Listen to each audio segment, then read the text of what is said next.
Once again, this is author J.A. Freeman, Justin Freeman. Back again. I am reading Chapter 3, Computer Cryptanalyst, for my book, my first science fiction novel called Solar Nemesis Alpha. I am still currently writing Solar Nemesis Delta, the sequel, and I'm halfway through. But I'm putting the first 3 chapters on YouTube just so everyone can get a taste of what this book is about. And hopefully I will one day self-publish this one as well or get published by a major producer or publisher. So let's begin. Chapter 3, Computer Cryptanalyst.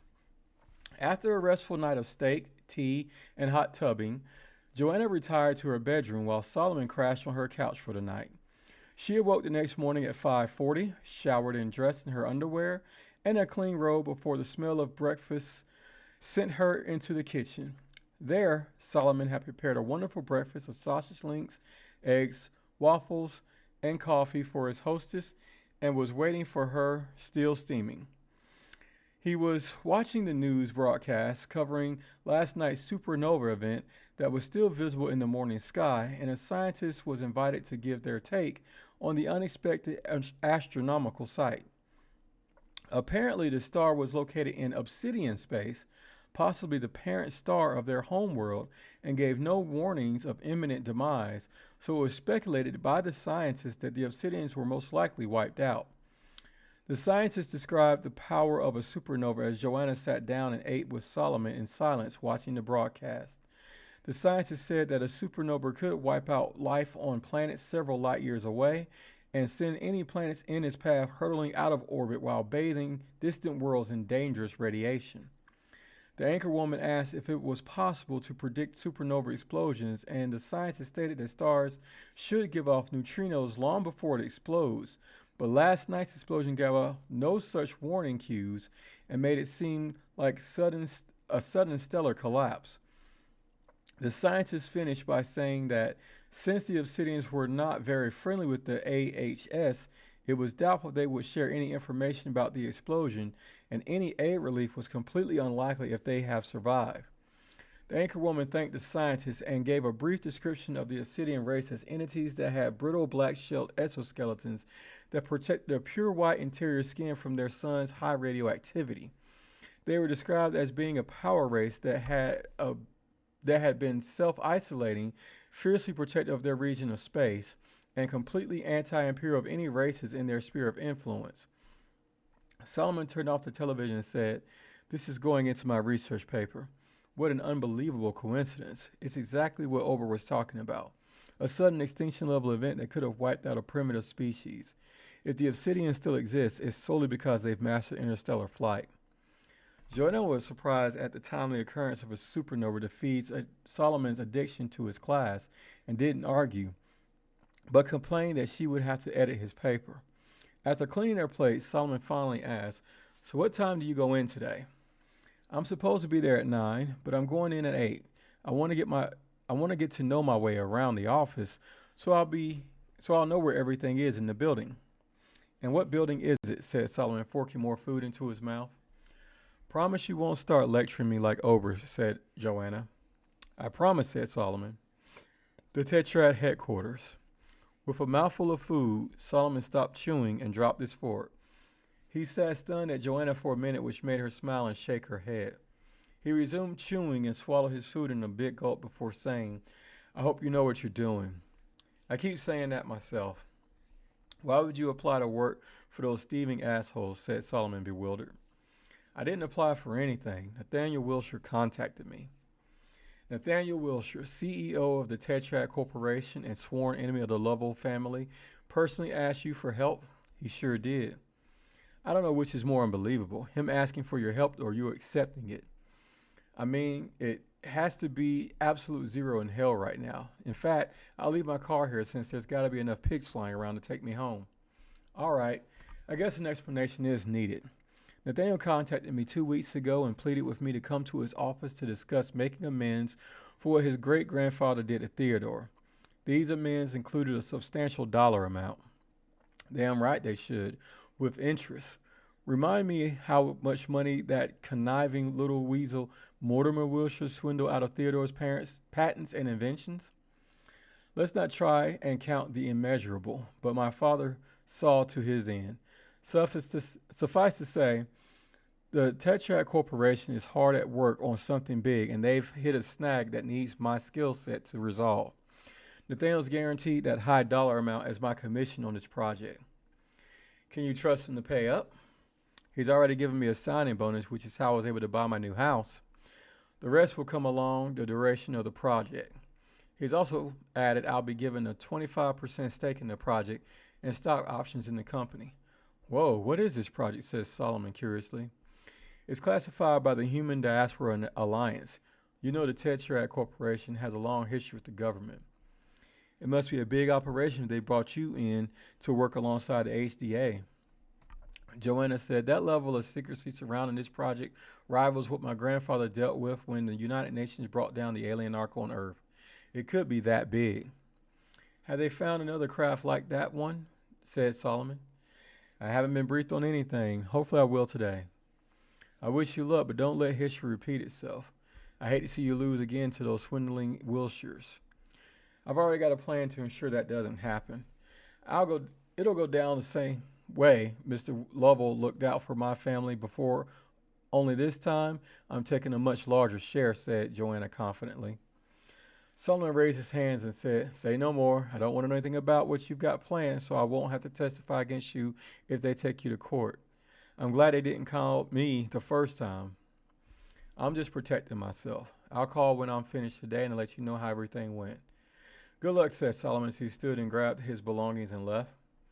Joanna cleaned up the kitchen, got dressed in her stylish dark blue business suit, and wrapped her head in a ponytail bun. She sat before her computer where she saved a sophisticated virus program to a tiny robotic ladybug that had a port to connect with modern computers. She left a note on her computer for Solomon before she fastened the ladybug to her white collar in place of a tie and headed to her own hover car parked in her garage. She let the vehicle's AI fly her across the city to the outskirts where the Tetrad Corporation's massive campus came into view. On set of a natural peninsula with a towering skyscraper dominating the campus, the Tetrad headquarters was a small city in itself. With 100 floors, the primary headquarters tower was the dead end of a lane of several smaller buildings, also reaching above 30 stories. One of the buildings was a large car garage that provided several hover buses to various other buildings, hover paths near their rooftops. Joanna parked her car in one, then boarded a hover bus to the skyscraper that dropped her off on the 100th floor, where she took an elevator down to the 95th floor. Stepping out, Joanna saw the super strong glass walls that had become commonplace in interior architecture now. Crystal clear and programmable, this new glass was resistant to hurricanes, earthquakes, and other calamities since its invention and relative ease of production compared to other materials. Most of these glass halls are produced see-through, but with the introduction of chemical agents, they could turn any solid coloration for privacy or decoration or run promotional commercials on the tourist level. Many of Tetrad's halls were a light gray and brightened considerably by light strips that ran along the floor and ceiling. On the glass were shapes of tetrahedrons, which was a symbol of the Tetrad Corporation, representing the four distinct parent companies that merged to form the mega conglomerate. Joanna spoke to one of the hallway walls and asked where she could find conference room D2. In any other time, she would have seemed crazy, expecting the wall to answer, but she was directed via a blue arrow gliding along the walls. Like many buildings, vehicles, and homes in the modern age, the Tetrad headquarters had a sophisticated AI, with every floor having a dedicated brain controlling everything from electrical use and climate control to running ads and guiding employees and guests. Arriving at her destination, Joanna found the walls cleared away and only a few custodians setting up for her meeting by placing flowers in vase, vacuuming the floors, and slicing up fruits and vegetables. Only most of these housekeepers weren't human but robots, all taking direction from one human female. She was a businesswoman, possibly an executive in her own right, Joanna surmised by her poise and fashion sense which mirrored her own. She stopped giving instructions and stepped out of the office once she saw Joanna and introduced herself. Good morning, Miss Lovell. Pleased to meet you. I'm Vera Baxter, head of Executive Concierge Services, she said with an outstretched hand which Joanna shook. Nice to meet you too, but I thought I'd be meeting Nathaniel first and that he'd give me the details of what I'd be doing for the Tetract Corporation, said Joanna. You will, but the building alerted Nathaniel to your early arrival and he asked me to see you to your office where you'll be working. Follow me, said Vera. Joanna smiled and said, lead the way. You'll head back to this office when Nathaniel is ready for you. The floor AI will alert you when your appointment time is drawing near. Have you had breakfast already? Yes. Good. If you get hungry again, there's a cafeteria one floor below us, but the executive level office like yours has a mini fridge and an elevator that can receive food from the kitchen below. I love the executive offices in this building. They're like a home away from home. You'll never have to leave unless you want to because they're literally small apartments, said Vera.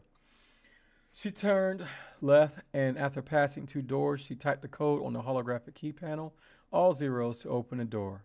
As Joanna entered, she realized Vera was right about her new office. Aside from the expansive and breathtaking vista from the southwest corner of the building overlooking the city, her room itself had an impressive desk on the far left corner with a computer, comfortable leather chair, and the embedded mini fridge, but also had a large holographic television projector in the center of the room, high above a barren wall. Strolling to the center and allowing Vera to shut the door, Joanna saw an incredible bathroom on the right wall with a wide closet next to it. The closet contained empty hanger bars, dressers, and a housekeeping robot currently in stasis mode with its head between its knees resting on its bottom. Vera said, this center wall here lowers down to provide a bed for you in case you don't want to return home or wish to work through the night. She pressed a button on the wall and the bed lowered slowly, revealing a black comforter with satin sheets and fluffy pillows.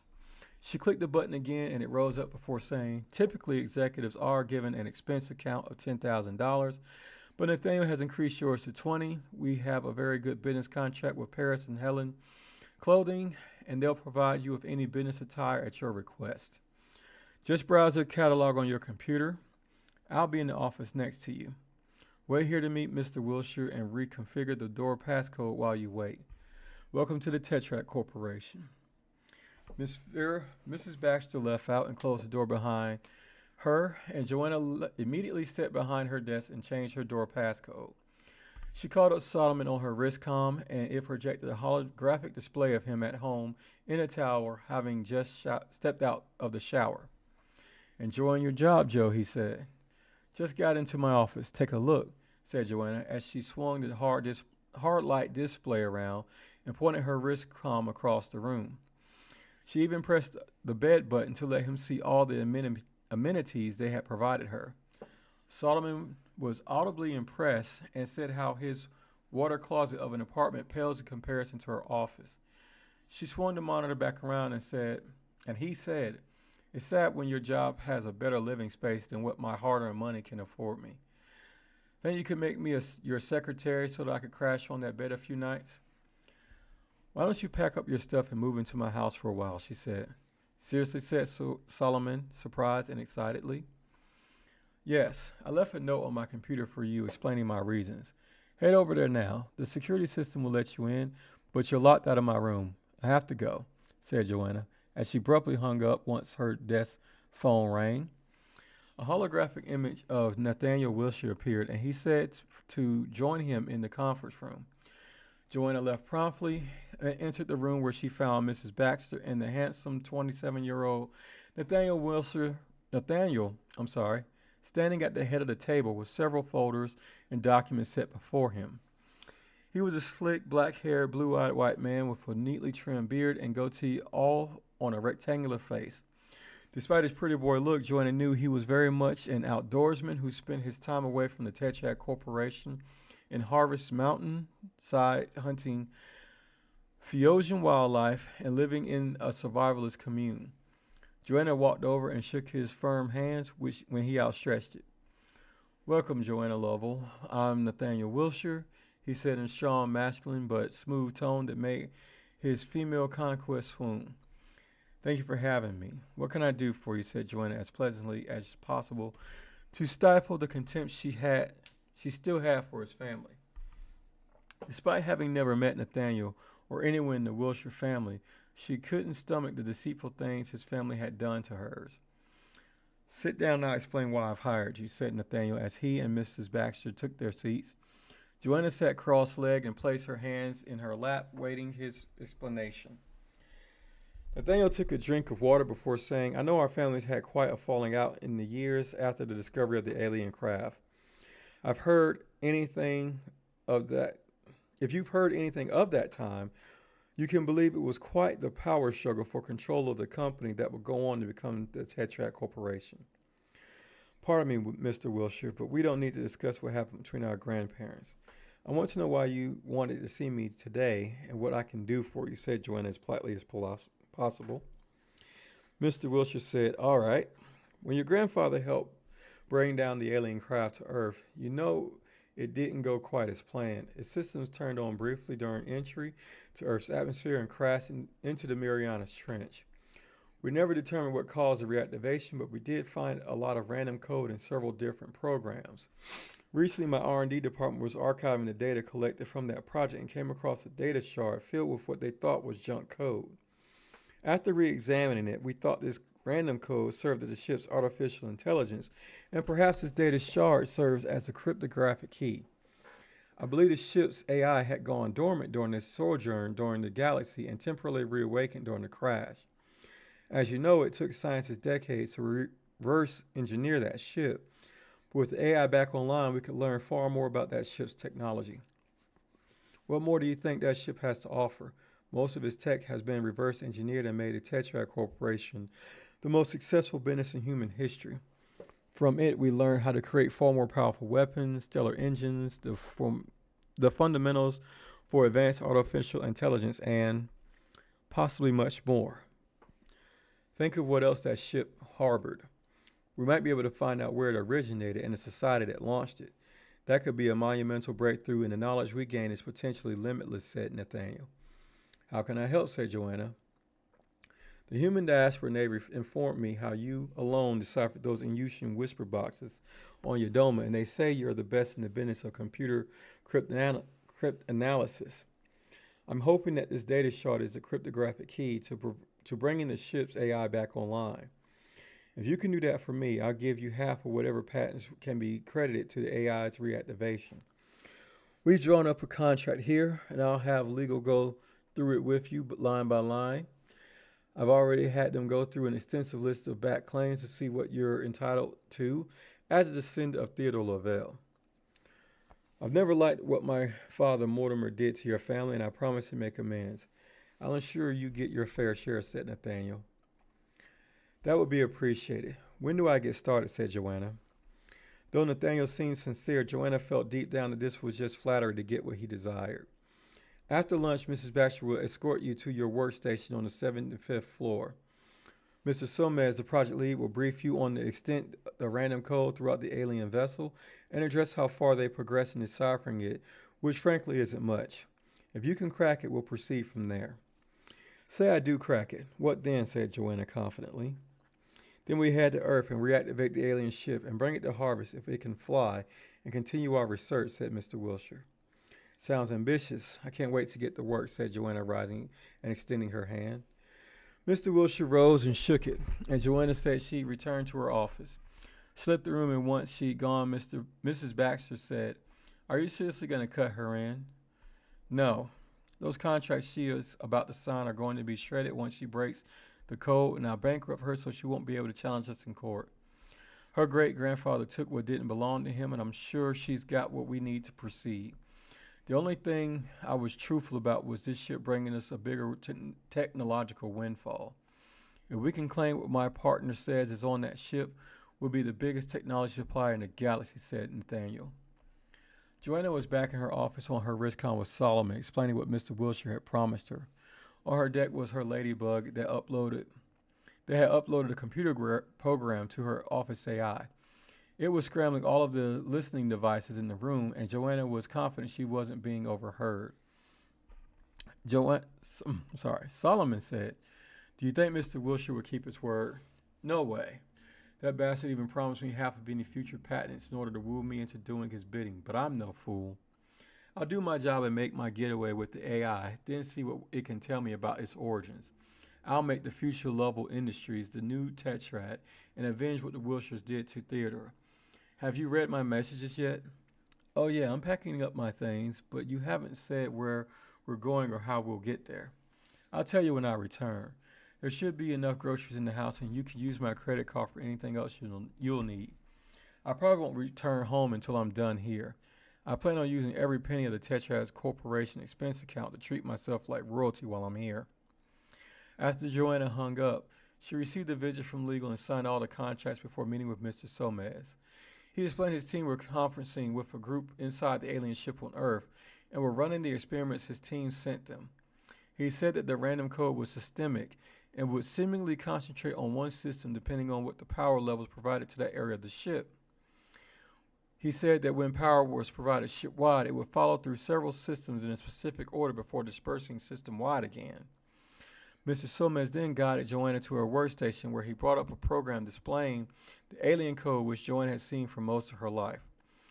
Mr. Somez explained how they were trying to decipher the ciphertext through a variety of comparative methods they learned from reverse engineering other technologies. He admitted that none of their methods had yielded the desired results. Joanna knew why, but didn't explain it to him. Mrs. Somez let Joanna get to work, and she did her job well, but it wasn't deciphering alien code. She was linking her workstation to her office computer and transmitting the code there. By the end of her first workday, when most of the employees had gone, Joanna left the research floor and stopped by the 35th floor to buy a tool set. At 10 o'clock, she spent 3 hours disassembling a number of her room devices to create a port to connect her domestic robot to her computer. Once that was complete, she ran the alien code in her office computer into her domestic bot before uploading the code in her ladybug that Theodore downloaded from the alien craft into the robot. With the cable still attached, Joanna activated the robot, whose eyes began blinking and its mechanical parts whirring.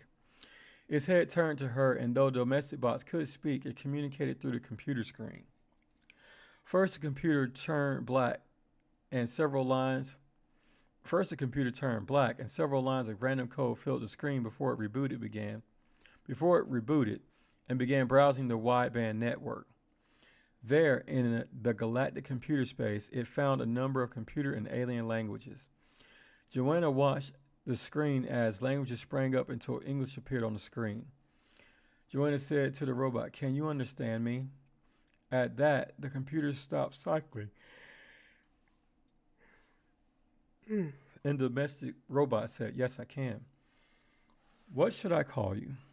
"I am synthetic intelligence run on nuclear degeneracy authority source." "Who are you?" "I am Joanna Lovell, your, activator in a sense."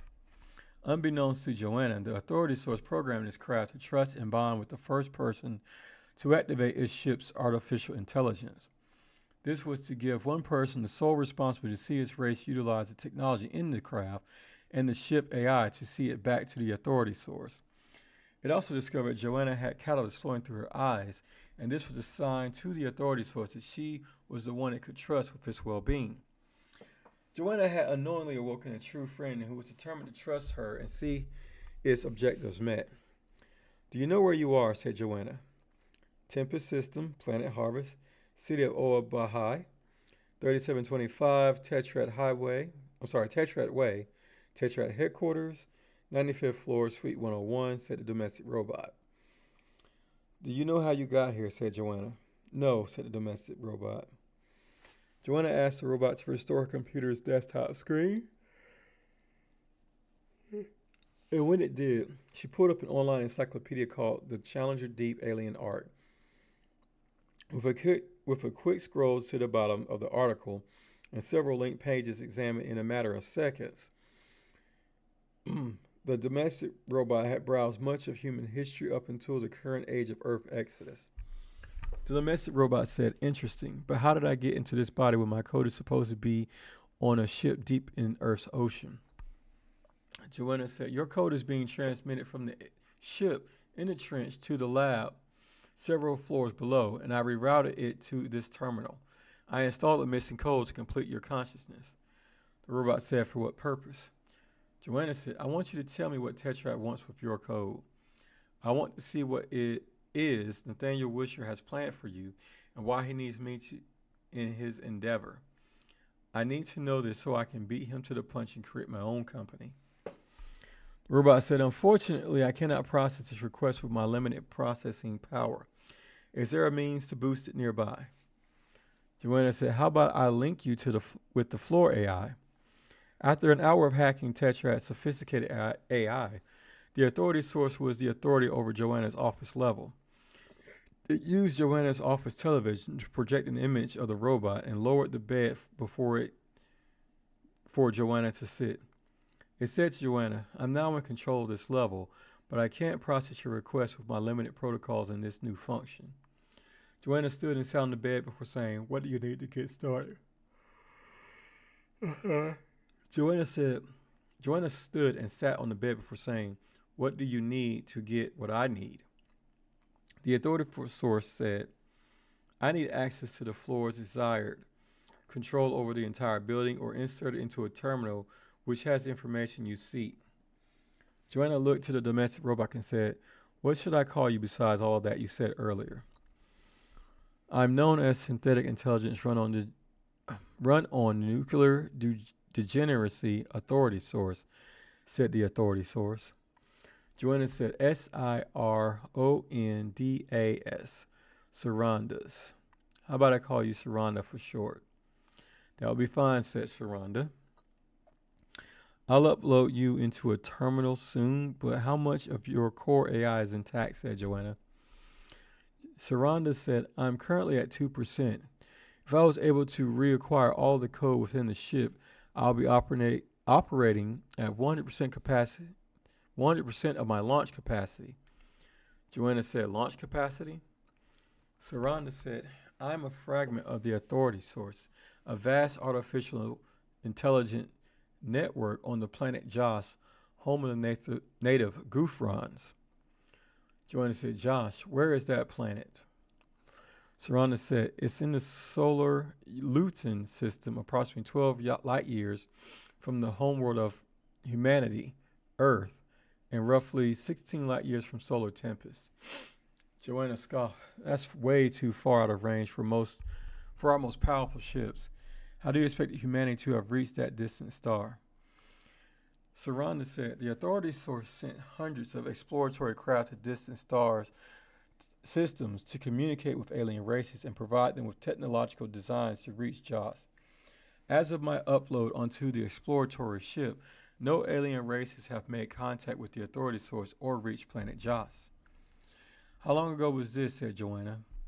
Since the current human date is May 7th, 2117, I was uploaded onto the exploratory craft in the human year of June 7th, 1099. What was happening on Earth during that time, said Joanna. The siege of Jerusalem took place during the First Crusade, said Saranda.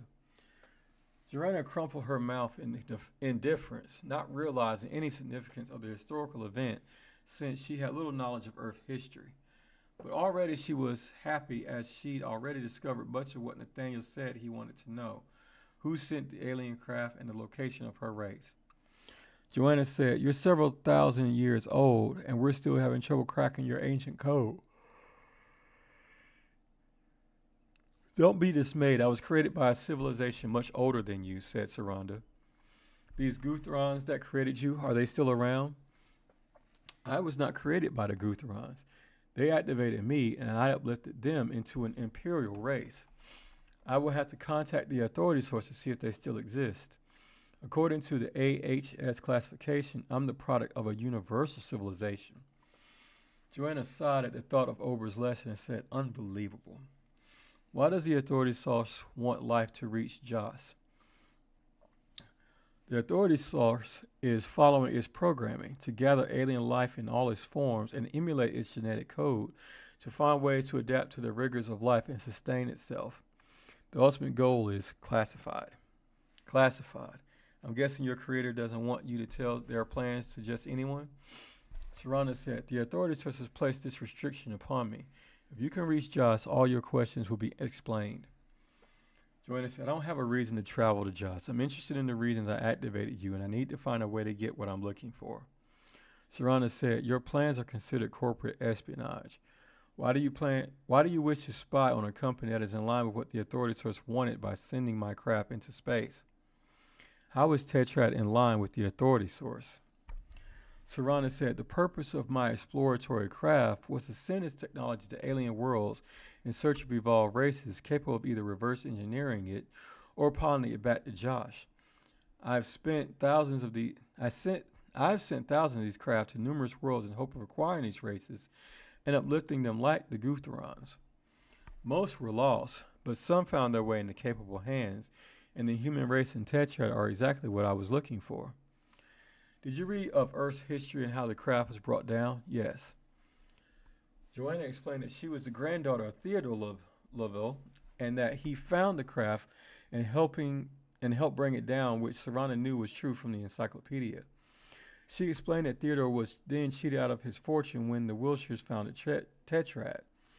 She said the Wilshires stole the scientists' research, patented it, and gave them the boot without anything to show for their hard work. They made millions while every other family went home empty-handed. Joanna said, but my grandfather found something in that ship that gave me an edge and saved it for his family. When Wilshire contacted me, I knew he wanted my expertise and what my grandfather took, and I'm not going to let that happen again. Saranda said, I understand, but unless I see something that contradicts the authority source objective, I will not impede Tetrad's goals. Joanna said, I know the Wilshire family, and you'll find that contradiction soon. Joanna looked back to the robot and said, what are the protocols for this robot? When does it leave the floor? At what times? For what purposes? And where does it go?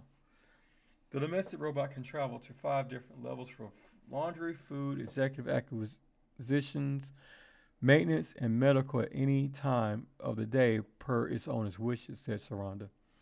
What's in maintenance and acquisitions? Maintenance for domestic robots is to ensure all accommodations in executive offices are operational. It is also for general robot repairs and upgrades in use throughout the building.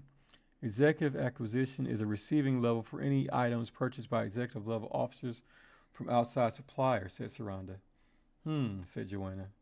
She went to her computer terminal and surveyed the intranet of Tetrad's latest robotic creations to find out if there was a robot that could do what she needed. She discovered that Tetrad was working on an espionage robot called the Infiltration Soldier, or IS. Comparing its size and stature to the domestic robot, they were almost identical, but the IS was far more advanced with a much stronger CPU and located in a research and development laboratory. Joanna said thoughtfully, I want you to send my domestic robot down to maintenance and to be upgraded with the most powerful central processing unit it can. If needs be, activate and authorize a different robot altogether for service in my office. I want to be capable of downloading as much of your complete code into it as possible.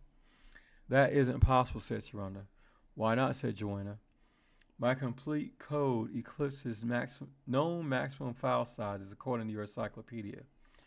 The only way to have access to my entire code is to insert me into the exploratory craft, or exploration craft. That ship is both a large data drive and a spacecraft. You mean I have to travel to Earth? That would be extremely difficult. If travel to Earth is prohibitive, you'll need to prioritize the data you want from my craft as it pertains to your personal goals, said Saranda. Then inserting you into Wilshire's computer is going to be my first priority. Are you reading my computer terminal? Yes, I am, said Saranda. This infiltration soldier has the fastest and most powerful CPU of any robot in this building. I want you to send this domestic robot down to the R&B laboratory floor and plug yourself into the floor AI. Once there, cover the infiltration soldier in your parts and bring it back here. We'll proceed with the next step, placing you at Wilshire's personal computer. First, head to maintenance and upgrade yourself with a wideband signal booster so I can see where you are and help you enter the R&D lab. Over the next hour, Joanna and Saranda worked on getting the domestic robot upgraded and integrating Saranda into the research and development levels floor AI. Saranda was curious as to the nature of Joanna's request and what Tetrad accomplished after having read so much of Earth's history through the wideband network. It was clear human experiments on her craft were responsible for humanity's flight across the stars.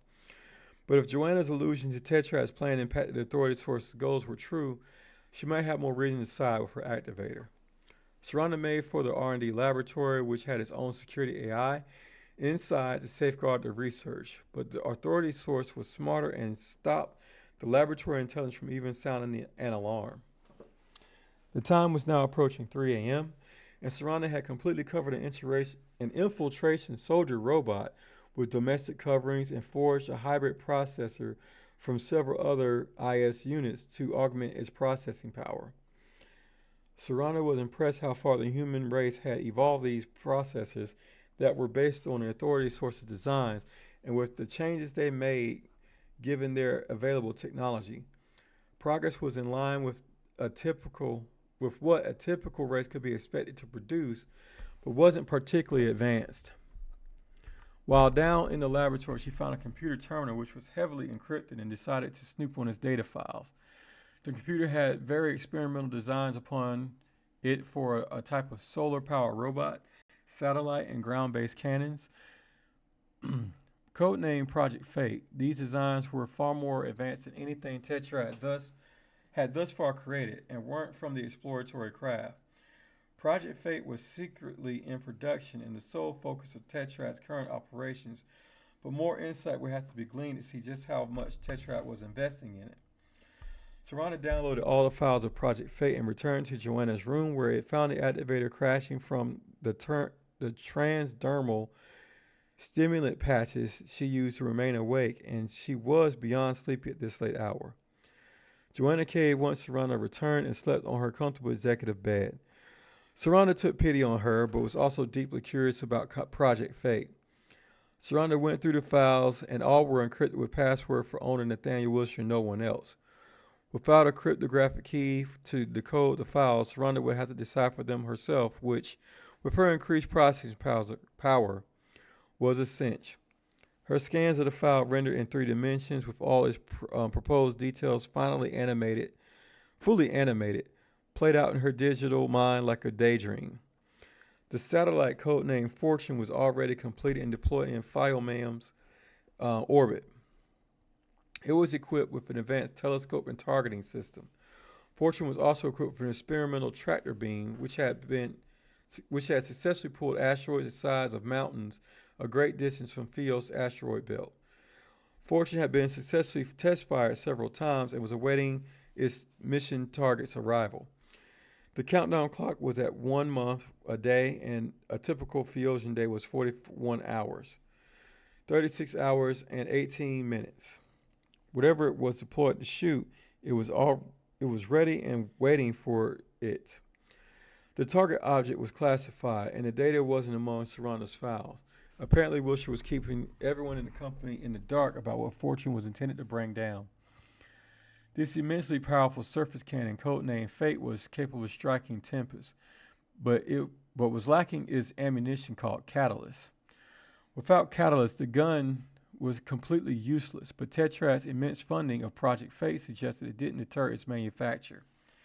Even more bizarre, if the cannon was ever fired, it would be destroyed in the process. Also, if it was fired on a habitable world, it would devastate the planet with shockwaves, highly radioactive fallout, and a massive recoil tremor that would rival a meteor strike. For this purpose, the planet Quietus was selected. The solar robots were designed to work under high radiation levels, but far greater than what Fileman was currently experiencing. These robots were to be deployed in constant sunlight would service and fire Fate in deep space to work in inhospitable conditions. With all these insights into Tetrad's operations, Saranda was curious like Joanna about the activator's place in all this. None of these designs were from her craft, nor were they like anything humans ever built before. Yet Fortune and Fate had been realized. Since these designs even eclipsed Joanna's skills, she wondered who supplied these designs to the Tetrat company. How had they come into them with such serendipitous timing, and why had they taken such a reckless gamble with their company's resources? Was fortune an apt name, and this incoming object expected to fetch a windfall, or was it somehow part of fate's purpose?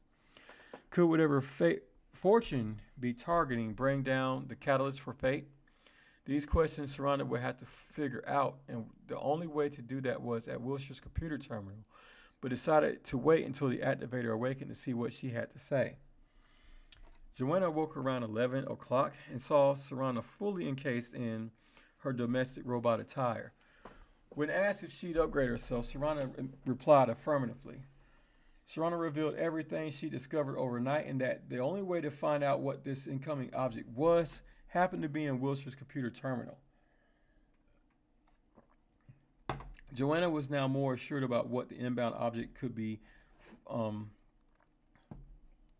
Fortune was built to acquire, but kept it secret for now. On a whim, she wondered if she could program the satellites, if needs be, to keep whatever it was built for out of Tetrat's hand. But first was the data on Wilshire's terminal, and Joanna inquired if Saranda was still in command of the floor. She was. She asked that Wilshire be monitored all day so they could sneak into his office when he wasn't present. Saranda said he was currently out of his office due to an important meeting with a client, so Joanna hurriedly dressed and went to his office. Finding no one in the office area, Saranda remotely unlocked his office, and Joanna sat at his computer terminal with a drive to download any information she needed. After bypassing his password relatively easily, she cloned his computer's hard drive and returned to her executive suite. Inside, she plugged the clone drive into her computer and fished around Wilshire's files. She discovered a huge amount of encryption around Project Fortune's arrival object, which she broke fairly easily. Saranda asked how Joanna was so good at decrypting Wilshire's security measures, and Joanna said, When your ship crashed, the Tetrat Corporation made a lot of computer investments based on your technology. But those advancements were based off incomplete computer code within your ship. Everything they've made has been designed with that single point of failure since I had the cryptographic key, you. Studying your code for years has allowed me to access Tetrat systems for years, which I've been hacking ever since their first products rolled off the assembly lines. Joanna opened the files related to the incoming object and discovered her suspicions were true. Fortune's long-range telescopes had picked up an image of another ship, just like Saranda's exploratory craft. However, there were several key differences. This particular ship wasn't adrift. It was under propulsion and bound for harvest. It was also armed with several visible batteries and appeared battle-worn. Project Fate's intended trajectory would have it land on an isolated island in the Harvest Ocean over 300 miles from any settlements, aside from the fleet and scientific village Tetrat had assembled there. Joanna told Saranda of her suspicions that this craft was sent to this planet, but for what purpose was the question. All right, that was Chapter 3, Computer Cryptanalyst from Solar Nemesis Alpha. This is the last book I'm going to read for tonight, and it's also the last time I'm going to read anything for this page for a while, or at least from this book. I do have, like I said, Solar Nemesis Delta, the sequel, halfway done. And I have other Ghosts of Amalgam books that I could read from, but I don't know if I'm going to do that just yet. But once again, buy the Ghosts of Amalgam, the linking to them on Amazon.com or BarnesandNoble.com. Visit my YouTube channel, Author J.A. Freeman, also at Blue Sky. And I am also listed under as Author J.A. Freeman. And yes, I will probably one day consider self-publishing this book or publishing it if I can. And once again, good night. This is Justin Freeman and Author J.A. Freeman signing off.